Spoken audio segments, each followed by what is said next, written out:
누가복음 말씀입니다. 누가복음 23장 26절부터 32절.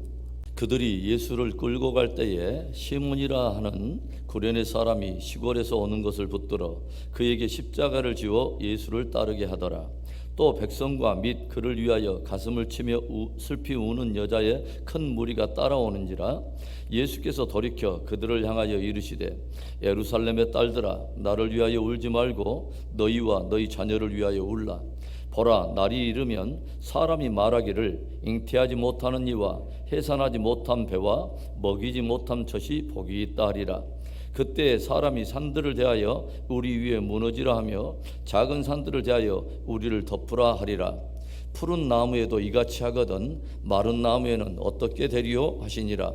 또 다른 두 행악자도 사형을 받게 되어 예수와 함께 끌려가니라. 사람들은 예수님께서 빌라도의 뜰에서 골고다까지 걸어가셨던 바로 그 길을 이끌어서 비아 돌로로사, 고난의 길이라고 부릅니다. 유대 역사가인 요세푸스에 따르면 정치법으로 낙인이 찍혀서 십자가형을 받는 죄수는 발가벗겨진 채로 자신이 달릴 십자가를 직접 지고서 처형 장소에까지 가야 하는데, 가는 길에도 계속해서 강한 채찍질이 가해지기 때문에 대부분 처형 장소에 도착할 때쯤이면 저들은 거의 거반탈진이 되고 죽기 일보 직전에 이르게 된다고 그렇게 보고를 합니다. 오늘 말씀은 예수님께서 비아 돌로로사, 고난의 길을 행하실 때 있었던 몇 가지 일을 다루고 있어요. 어떤 일이 있었으며 그 일 속에 담겨있는 의미는 무엇일까요? 먼저 우리는 첫 번째로 구레네 시몬이 진 십자가를 우리가 보게 됩니다. 26절의 말씀, 그들이 예수를 끌고 갈 때에 시몬이라는 구레네 사람이 시골에서 오는 것을 붙들어 그에게 십자가를 지어 예수를 따르게 하더라. 예수님의 사형을 집행하던 자들이 채찍질을 당해서 더 이상 몸을 가두지 못하는 예수님이 더 이상의 십자가를 지고 갈 수 없는 지경에 이른 것을 알고서 구레네 사람 시몬을 강제로 붙들어다가 그에게 십자가를 지어서 예수님을 따르게 한 것입니다. 아마도 구레네 사람 시몬은 유월절 절기를 맞아서 예루살렘에 순례하러 온 것으로 보여요. 그러니까 구레네 시몬의 입장에서 본다면 굉장히 당황스러운 상황에 연루가 되어서 자기의 의지와는 상관없이 십자가를 지게 되었다고 하는 거죠. 그리고 비록 구레네 시몬이 지금 자기가 지고 가는 십자가의 의미와 지금 그가 따르고 있는 바로 그분이 누구인가를 깊이 알지 못한 채 부지중에 십자가를 졌지만은 지금 이 순간 그는 문자적으로 십자가를 지고서 주와 더불어 골고다에 오르는 유일한 제자의 모습을 우리에게 보여준다고 하는 것입니다. 유월절을 맞아서 예루살렘에 찾아왔지만 그는 부지중에 진짜 유월절 어린 양이 되신 그분의 희생에 참여하게 되었다고 하는 것입니다. 로마 군인에 의해서 강제로 징발되어 십자가를 지게 된 구레네 사람 시몬. 그러나 우리는 부지중에 십자가를 지게 된 바로 그 구레네 시몬과 그의 가정에 큰 구원의 역사가 일어나게 되었다고 하는 것을 성경을 통해서 알게 돼요.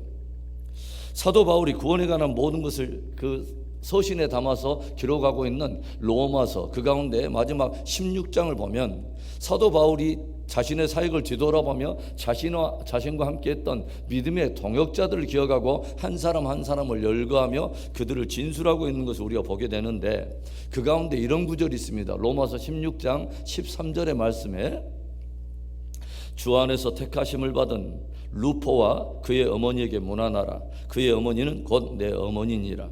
바울은 루포라고 하는 사람과 그의 어머니를 거론을 하고 있는데, 이 루포의 어머니는 곧 자기의 어머니와 같다라고 사도 바울이 그렇게 고백을 해요. 여러분, 이 루포가 누구인지 아십니까? 바로 구레네 시몬의 아들입니다. 그리고 지금 루포의 어머니라고 말하는 그 사람은 구레네 시몬의 아내가 되는 것이죠. 상세히 기록된 것이 없어서 우리가 깊이 알 수는 없지만 시몬의 아내이자 루포의 어머니에 대해서 사도 바울이 그분은 곧 나의 어머니와 같다라고 고백하고 있는 것을 본다면, 구레네 시몬의 아내가 바울의 선교 여행 가운데 얼마나 사도 바울의 위로와 안식이 되어주는가를 우리는 가늠해 볼 수 있다고 하는 거죠. 부지중에 진 십자가였습니다. 그리고 억지로 주어진 십자가인 줄 알았습니다. 그런데 그 십자가가 구레네 시몬과 그의 가정에는 큰 구원을 가져다주는 축복의 십자가가 되었다고 하는 거죠. 우리가 주의 일을 하다 보면 부지 중에도 감당할 때도 있고 억지로 지워져서 감당하기도 해요. 그러나 그 모든 것을 통해서 주 안에서 그것들을 우리에게 구원이 되고 축복이 되게 하시는 놀라운 하나님의 섭리가 있음을 믿을 수 있기를 바랍니다. 비아 돌로로사 고난의 길을 행하던 가운데 또 어떤 일이 있었습니까? 둘째로 예수님께서 오늘 예루살렘에 닥칠 형벌의 날에 대해서 예언을 하고 계세요. 오늘 말씀은 예수님께서 고난의 길을 걸으시는 가운데 백성들과 많은 여인들이 가슴을 치며 슬피 울며 예수님의 뒤를 따르는 장면을 그렇게 기록하고 있습니다. 이때 예수님은 그 여인들을 향하여 기이한 말씀을 들려주세요.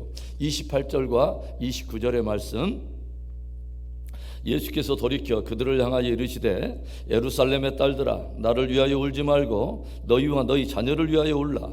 보라, 날이 이르면 사람이 말하기를 잉태하지 못하는 이와 해산하지 못한 배와 먹이지 못한 젖이 복이 있다 하리라. 온몸이 채찍질을 당하여 거친 숨을 내쉬며 그렇게 걸으시는 예수님께서 그 급박한 순간에도 오히려 자기를 위해서 걱정한 것이 아니라 예루살렘에 따라오는 여인들을 향하여서 경종의 말씀을 들려주세요. 예루살렘의 딸들아 나를 위해서 울지 말고 너희와 너희 자녀를 위해서 울라. 왜 주님은 저들에게 오히려 너희와 너희 자녀를 위해서 울라라고 하십니까?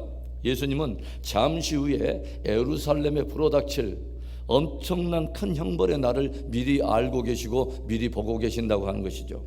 그날에 닥칠 형벌이 얼마나 충격적이고 극심하면 그날에는 잉태하지 못한 이와 오히려 해산하지 못한 여인이 복이 있다 할 것이라 그렇게 말씀을 하세요.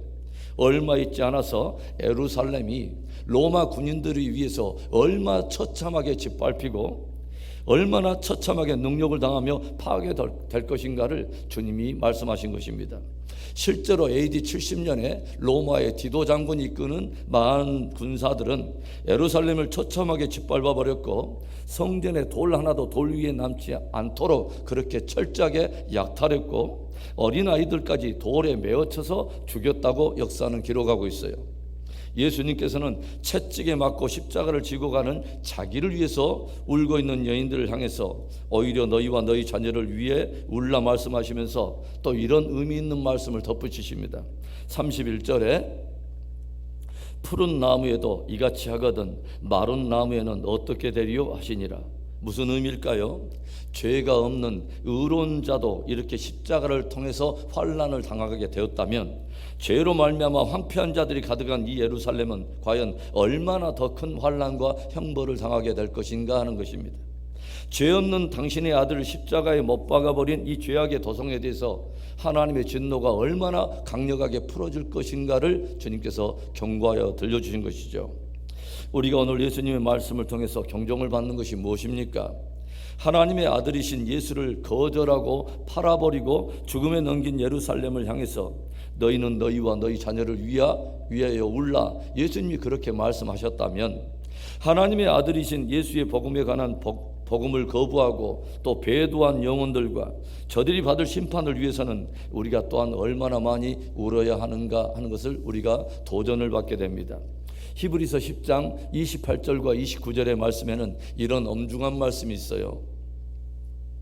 모세의 법을 폐한 자도 두세 증인으로 말미암아 불쌍히 여김을 받지 못하고 죽었거든 하물며 하나님의 아들을 짓밟고 자기를 거룩하게 한 언약의 피를 부정한 것으로 여기고 은혜의 성령을 욕되게 하는 자가 당연히 받을 형벌은 얼마나 더 무겁겠느냐 너희는 생각하라.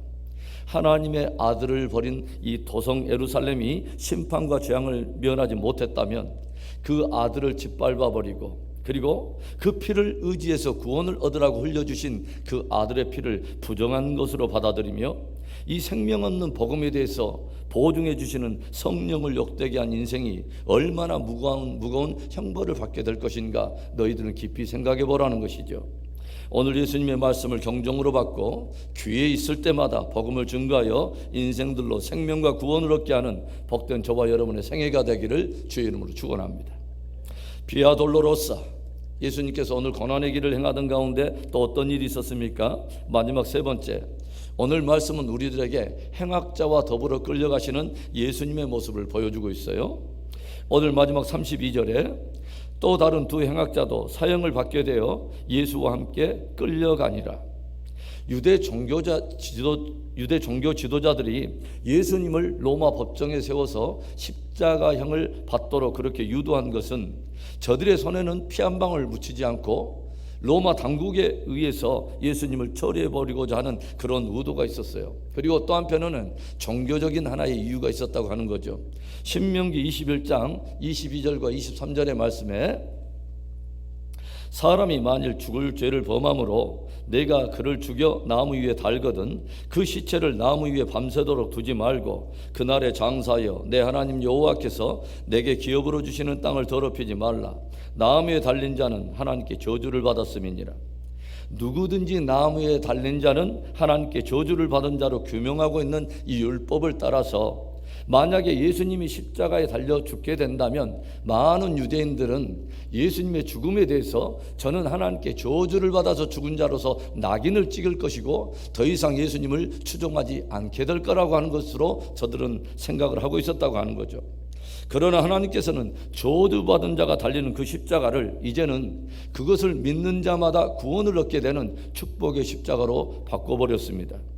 그런 의미에서 오늘 예수님과 함께 십자가를 지러 가는 두 행악자들에게는 아직은 구원의 기회가 남아있다고 하는 것이죠. 우리는 마지막 죽음을 앞둔 그 절대절명의 순간에 십자가가 한 사람에게는 저주의 십자가로 끝나버렸지만 또 한 사람에게는 구원의 십자가가 되는 극적인 전환을 우리가 엿보게 됩니다. 생명이 있고 호흡이 있는 한 최후까지 붙들어야 할 것이 십자가이며 최후까지 전해야 할 것이 십자가인 것입니다. 사순절을 지나고 있는 저와 여러분 안에 오늘 비아 돌로로사 주님이 걸으셨던 고난의 길과 그 길에 있었던 일들을 깊이 묵상해 보면서 우리의 신앙을 또 우리의 헌신을 새롭게 하는 복된 은혜가 있기를 주의 이름으로 축원합니다.